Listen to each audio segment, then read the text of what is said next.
अखण्डानन्दबोधाय शिष्यसन्तापहारिणे सच्चिदानन्दरूपाय रामाय गुरुवे नमः। ॐ स्वस्ति न इन्द्रो वृद्धश्रवाः स्वस्ति न पूषा विश्ववेदाः स्वस्ति नस्ताक्षर्यो अरिष्टनेमिः स्वस्ति नः बृहस्पतिर्दधातु।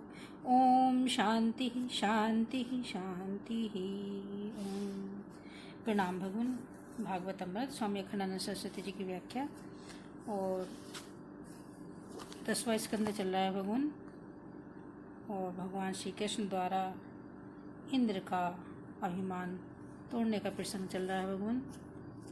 और अब आगे कार्तिक का शुक्ल पक्ष और परंपरा के अनुसार इंद्र पूजा की तैयारी होने लगी।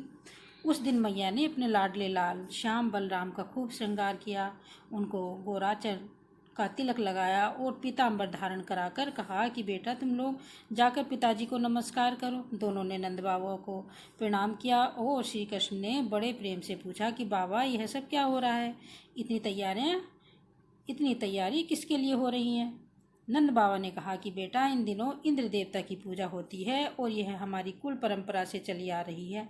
हमारा विश्वास है कि इंद्र की कृपा से ही वर्षा होती है, अन्न होता है और हमारे पशु तथा हम लोग जीवित रहते हैं, इसीलिए हम लोग इंद्र की पूजा करते हैं।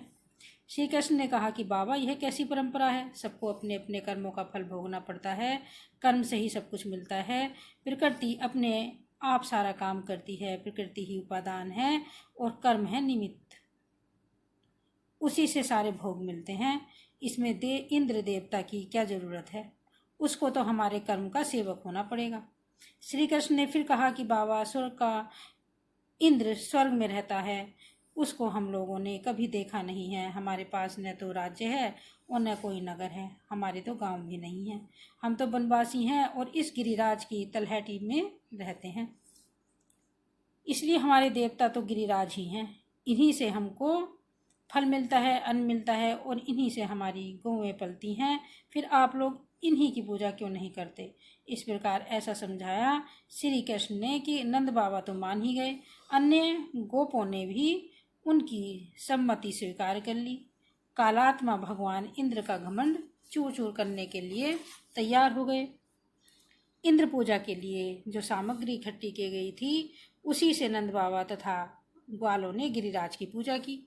देखो यहाँ तो श्री कृष्ण बालक होते हुए भी साक्षात भगवान है, इसलिए उनकी बात दूसरी है। लेकिन आपको पहले भी बताया जा चुका है कि यदि साधारण बालक भी युक्त बात कहे तो उसकी बात मान लेनी चाहिए।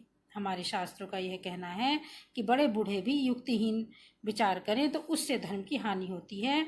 युक्तिहीन विचारेषु धर्म हानि ही प्रजायते। इसलिए बड़े बूढ़ों को अपने अनुभव और दर्शन के अभिमान में बच्चों की बातों की उपेक्षा नहीं करनी चाहिए।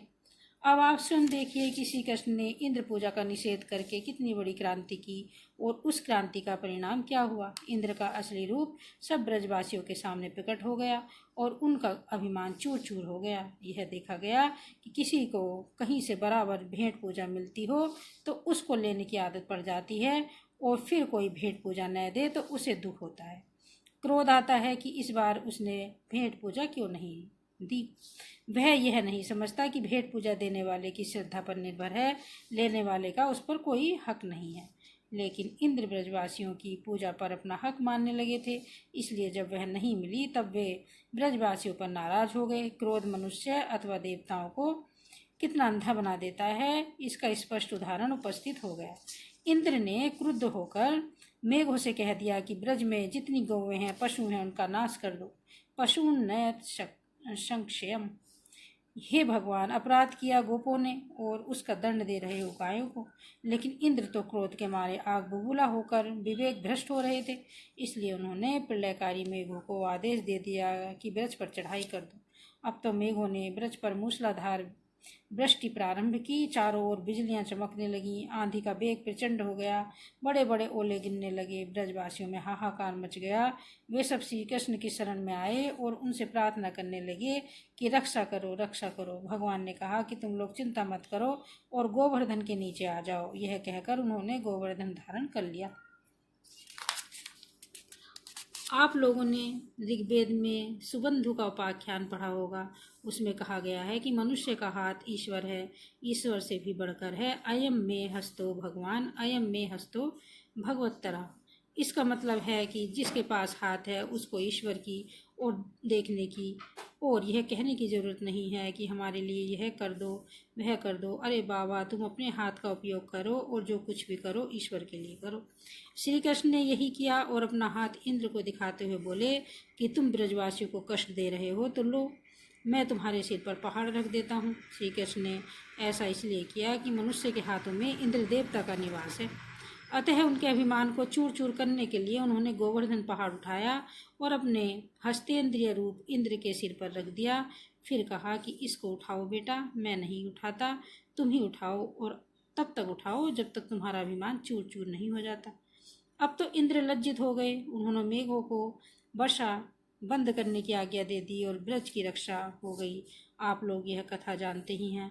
जब श्री कृष्ण द्वारा गोवर्धन को हाथ पर उठाए 7 दिन हो गए, तब ग्वाल बालों ने कहा कि तुमने तनिक भी विश्राम नहीं किया कन्हैया। एक हाथ पर पहाड़ लिए खड़े हो, तुम्हारा हाथ दुखता होगा। अब थोड़ी देर के लिए श्री दामा के हाथ में पहाड़ दे दो। हम तुम्हारे इस बाएं हाथ को जरा दबा दें, जिससे कि इसमें रक्त का संचार ठीक ठीक होने लगे।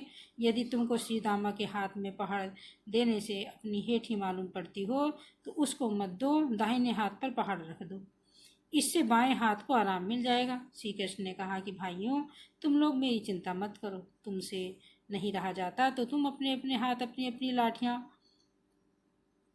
लाठियों में लगा दो, मुझे आराम मिल जाएगा। इसीलिए जब ग्वाल बाल तैस में आते थे तब कहते थे कि अरे ओ कन्हैया, तुमने गिरिराज को अकेले थोड़ी ना उठाया है, हमने भी तुम्हारे साथ साथ अपने अपने हाथ लगाए थे, अपनी अपनी लाठियाँ लगाई थी।